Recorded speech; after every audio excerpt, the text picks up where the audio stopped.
नजर उठाकर न देखना ए दुश्मन मेरे देश को। हो सकता है शहीद हो जाऊं मैं भी, लेकिन तुझे मार कर ही जाऊंगा। कसम मुझे इस माटी की, कुछ ऐसा मैं कर जाऊंगा।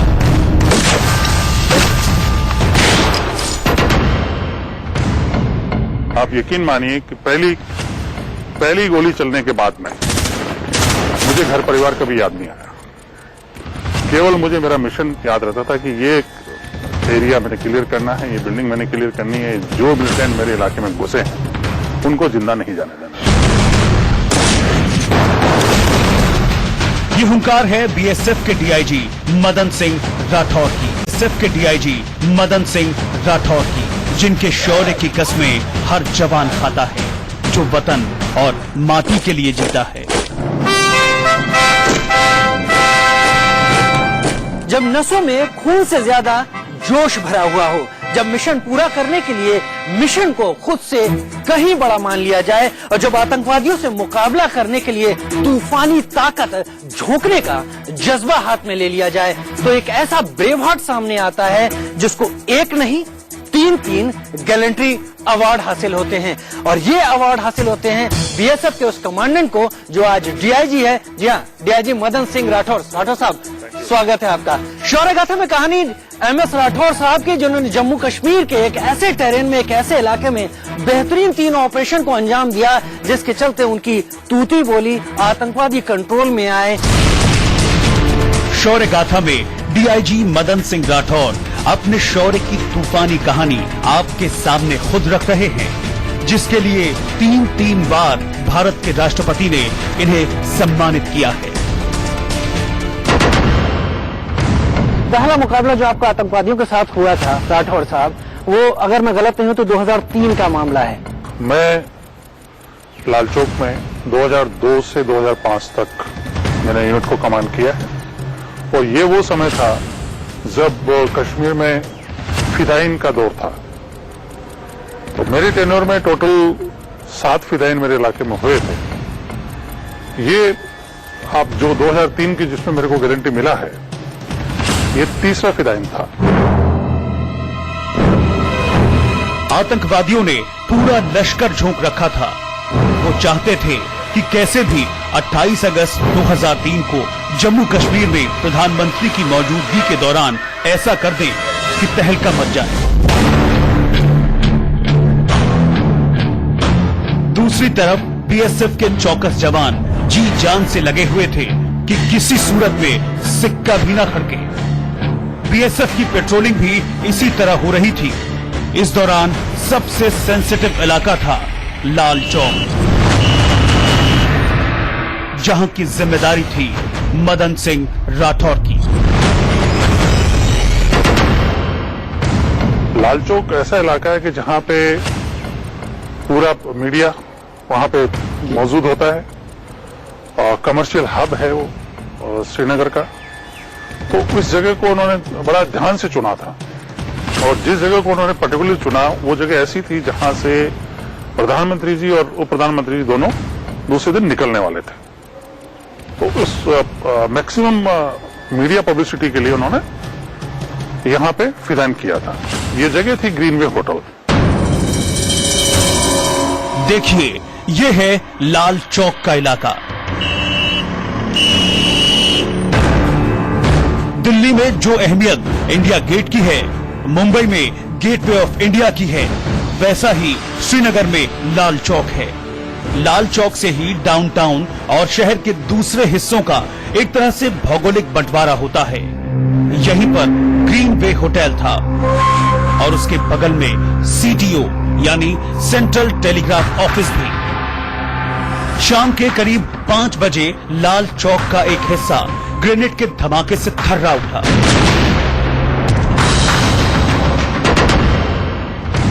जैसी ग्रेनेड की आवाज आई तो मैं दौड़ के वहां पहुंचा तो मुझे अचानक कुछ नजर नहीं आया। ग्रेनेड फटा, मैं किसी ने फेंका और भाग गया यहाँ से। लेकिन जैसे ही मैं उस चौक पे, सीटीओ चौक बोलते हैं इसको, सीटीओ चौक पे जाके खड़ा हुआ वहां पे, तो 2 बच्चे ग्रीनवे होटल से दौड़ के नीचे उतरे। तो मुझे डाउट हो गया कुछ है अंदर। ये शक सच साबित हुआ था। अलगाववादियों की बंद कॉल में आतंकवादियों ने फिदायीन हमला कर दिया। आतंकी सीटीओ में घुसना चाह रहे थे, लेकिन वहां चौकसी कड़ी थी, लिहाजा वो दौड़कर ग्रीनवे होटल के अंदर घुस गए। ग्रीनवे होटल में जब वहां खड़ा था तो अंदर से मेरे को फायरिंग की आवाज आ गई, क्योंकि उन्होंने 2 सिविलियन को वहां पे गोली मार दी थी। अब हमने तुरंत उस इलाके को, जो मेरे पास क्यूआरटी हमेशा साथ रहती थी, क्यूआरटी से घेरा और एडिशनल ट्रूप्स हमने बुलवा ली।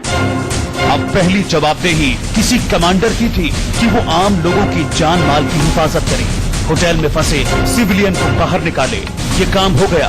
अब फिदायीन आतंकियों को सरेंडर कराना था। इसके लिए जरूरी था उनकी संख्या का पता चले। 2 सिविलियन जब ये दौड़ के आए थे, उसके बाद हमने असेस करना शुरू किया। जो फायरिंग कर रहे थे उसमें 2 नॉर्मली फिदायीन, क्योंकि हमें पता था, पहले फिदायीन में देख चुका था, तो फिदायीन अटैक जब भी होता था उसमें ये 3 का ग्रुप होता है। 2 एक्चुअली फिदायीन होते हैं जो अंदर जाते हैं, तीसरा इनका लॉन्चर के लीजिए या बाहर जो खड़ा होता है, इनको इन्फॉर्मेशन देता रहता है क्या चल रहा है, क्या नहीं चल रहा है। अब आतंकियों की संख्या का भी पता चल गया। आगे की रणनीति बन ही रही थी कि अचानक होटल के अंदर से गोलियों के साथ चीख पुकार की आवाज आई। बीएसएफ ने तुरंत टैक्टिकल फायरिंग शुरू कर दी। हमने फायरिंग करके मिलिटेंट्स को मजबूर कर दिया फर्स्ट फ्लोर छोड़ने के लिए, सेकंड फ्लोर छोड़ने के लिए। 3rd फ्लोर पे उनको हमने एनसर्कल कर लिया। उसके बाद उनको न हमने आगे नीचे आने दिया, न ऊपर जाने दिया। तब तक मौके पर बीएसएफ के बाकी अफसर भी आ गए। डीआईजी पहुंचे तो फायरिंग दोनों साइड से हमारी चल रही थी। इसमें फायरिंग में डीआईजी इंजर्ड हुए, हमने डीआईजी को इवैक्यूएट किया और एडिशनल ट्रूप्स मैंने अपने यूनिट से मंगा के उस एरिया को रात भर के लिए रोक दिया, क्योंकि रात में ऑपरेशन करना खतरे से खाली नहीं था।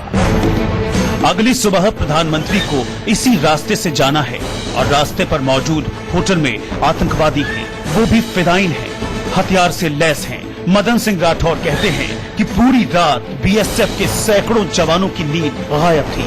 होटल को हम लोग घेरे हुए थे। सुबह की पहली किरण का इंतजार था। तो सुबह करीब हमने जैसे फर्स्ट लाइट हुई, करीब 5:45 के आसपास हमने स्टॉर्मिंग इन किया। हम अंदर गए। मेरे साथ मेरी क्यूआरटी ही थी इनिशियल स्टेज में। उसमें मेरे साथ मेरा एक हवलदार, हेड कांस्टेबल, जो मेरा गार्ड कमांडर होता था, हेड कांस्टेबल फिरदौस, वो और मैं सबसे आगे चल रहे थे। पीछे मेरे 2 जवान, क्योंकि बहुत ज्यादा नफरी लेके अंदर जाना खतरे से खाली नहीं था। ऑपरेशन की शुरुआत हुई। पहला फ्लोर क्लियर, अब सेकंड फ्लोर को क्लियर कराना था। जैसे ही हम सेकंड फ्लोर पे चल रहे थे, हालांकि हमने पूरी प्रिकॉशंस ली हुई थी, लेकिन फिर भी ग्रेनेड के धुएं से और फायरिंग के धुएं से हमको दिखना थोड़ा सा मुश्किल हो रखा था। तो हम क्रॉलिंग करते हुए जब सीढ़ियों से ऊपर बढ़ने की कोशिश कर रहे थे, इसमें फिरदौस को सामने मिलिटेंट नजर आ गया। उसने मेरे को धक्का दिया कि सर सामने मिलिटेंट है। अब आमने सामने की लड़ाई थी। सामने जिंदा आतंकवादी जिसने अपने सर पर नफरत का कफन बांध रखा था, दूसरी तरफ देशभक्ति के जज्बे में सराबोर बीएसएफ का ऑफिसर। अचानक फायरिंग हुई। इसी दौरान जब मिलिटेंट ने फायर किया है तो फिरदौस को गोली लग जाती है और वो उसके लंग्स में जाके फंस जाती है। इस मिलिटेंट को जब मैं फिरदौस को निकालता हूं, तभी मैं उसको वहां पे खत्म कर चुका हूं। तभी मैं फिरदौस को वहां से बाहर निकालता है। दूसरा मिलिटेंट वहां से फिर 3rd फ्लोर पे चला जाता है। तो इस ऑपरेशन के बाद मेरे ट्वाइसी होते हैं, वो ऊपर जाते हैं, वो सेकंड मिलिटेंट को मारते हैं। उनका नाम प्रमोद कुमार है।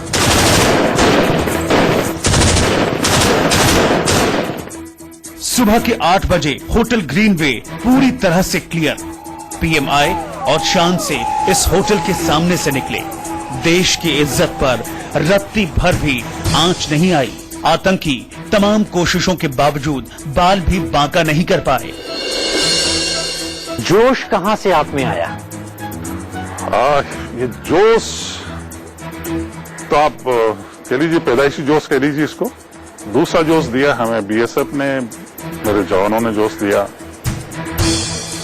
हमारी ट्रेनिंग ने हमको जोश दिया। मेरी ऑर्गेनाइजेशन ने मेरे को जोश दिया। भारत हमको जान से प्यारा है। देश की आन बान और शान को हर कीमत पर बचाए बनाए रखने के इस शानदार मिशन के लिए डीआईजी मदन सिंह राठौर को राष्ट्रपति ने वीरता का पुरस्कार दिया। अभी साल भर ही हुआ था कि एक बार फिर जम्मू कश्मीर में दूसरा मौका आ गया। इस बार प्रधानमंत्री मनमोहन सिंह को श्रीनगर के बख्शी स्टेडियम में आम लोगों के बीच रैली करनी थी। और ये पब्लिक एड्रेस श्रीनगर के उस इलाके में, अगर मैं गलत नहीं बोल रहा हूं, तो 18 साल बाद हो रहा था जी। तो दैट मीन्स कि बहुत इम्पोर्टेंट था ये फंक्शन था। और मिलिटेंट कभी भी ऐसा नहीं चाहते थे। और वो इस पब्लिक मीटिंग को निश्चित रूप से फेल करने के लिए अपनी प्लानिंग कर चुके थे। ये रहा बख्शी स्टेडियम और सामने सुलेमान टेकरी। आतंकियों ने उस पर अड्डा जमा लिया। रॉकेट लॉन्चर, मशीन ग्रेनेड लेकर पूरी तैयारी थी बख्शी स्टेडियम को दहला देने की। कितने घंटे पहले इस तरह की आपके पास इंफॉर्मेशन है कि ऐसी ऐसी सिचुएशन है, look we have to tackle all this? In fact ये करीब 8 बजे की घटना है, सुबह 8 बजे की। जी। और मीटिंग होनी थी 12 बजे। मीटिंग पब्लिक रैली को जो एड्रेस करना था वो 12 बजे का था। यानी कम से कम 4 घंटे। 4 घंटे का और हमारे उससे पास ज्यादा का वक्त था ही नहीं था हमारे पास। तो 8 बजे 2 पुलिस वाले जब उस टेकरी पे जा रहे थे तो मिलिटेंट्स ने फायर उनके ऊपर ओपन किया। आतंकवादियों की फायरिंग से बीएसएफ को बड़ी टैक्टिकल बढ़त मिली। डीआईजी मदन सिंह राठौर कहते हैं कि इससे आतंकी कहां हैं ये पता चल गया, लेकिन अब सबसे बड़ी चुनौती थी उन्हें जिंदा या मुर्दा सरेंडर करवाया जाए। जैसे ही मैं टेकरी के नीचे पहुंचा, मिलिटेंट दौड़ के आगे की तरफ आया, 2 में से एक, और उन्होंने मेरी गाड़ी के ऊपर फायर किया। मैं नीचे पहाड़ी के नीचे आके अपने गार्ड के साथ में आ गया और अपनी पोजीशन ले ली। क्यूआरटी की टीम तेजी से आगे बढ़ रही थी। अब सुलेमान टेकरी पर मौजूद आतंकवादियों को घेर लिया गया था। आमने सामने की लड़ाई शुरू हो गई। जैसे ही उनको लगा कि पार्टी आगे बढ़ रही है, उन्होंने पहला रॉकेट हमारे ऊपर फायर किया। रॉकेट फॉर्चुनेटली सीधा हमारे ऊपर नहीं आके कब्रिस्तान में किसी पत्थर से लग के हमसे पहले फट गया। तो अब हार्डली हमारे बीच में और मिलिट्री के बीच में 50 मीटर का फासला रह गया था। तो हम तीनों एक साथ दौड़ के उनके ऊपर बढ़ते हैं और एक मिलिटेंट को हम गिरा लेते हैं। दूसरा मिलिटेंट भागने की कोशिश करता है तो बाला में, और इस पूरी कार्रवाई में हमको करीब 3.5 घंटे लग जाते हैं। आखिरकार आतंक हारा और शौर्य जीता।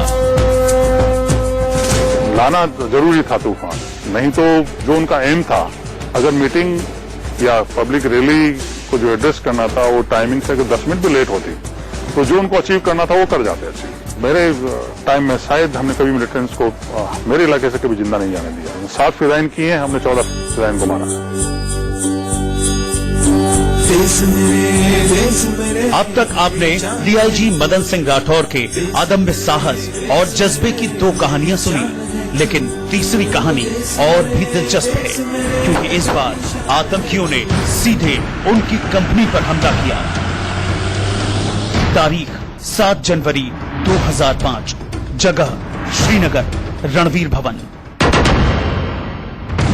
तो उन्होंने प्लानिंग की मेरी पोस्ट पे हमला करने, और वो भी 2 साइड से। जैसे फायर की हमें आवाज सुनाई दी, हम तुरंत उस इलाके में पहुंचे। तब तक ये रणवीर भवन में, क्यों वहां सीआरपीएफ की गार्ड होती थी, उनके 3 लड़कों को इन्होंने मारा और शहीद किया और ये अंदर घुस गए। आतंकी पूरे इलाके में भगदड़ जैसे हालात पैदा करना चाहते थे। उन्होंने एक ग्रेनेड भी फेंका, लेकिन बाद में रणवीर भवन में घुस गए। शाम के वक्त करीब अंधेरा होने वाला था। हमने स्टॉर्मिंग इन की कोशिश की। इस स्टॉर्मिंग इन में रावत मेरे डिप्टी कमांडेंट थे, मेरे सेक्टर हेडक्वार्टर के। वो, मैं और मेरे 2 लड़के हम अंदर एंटर होते हैं।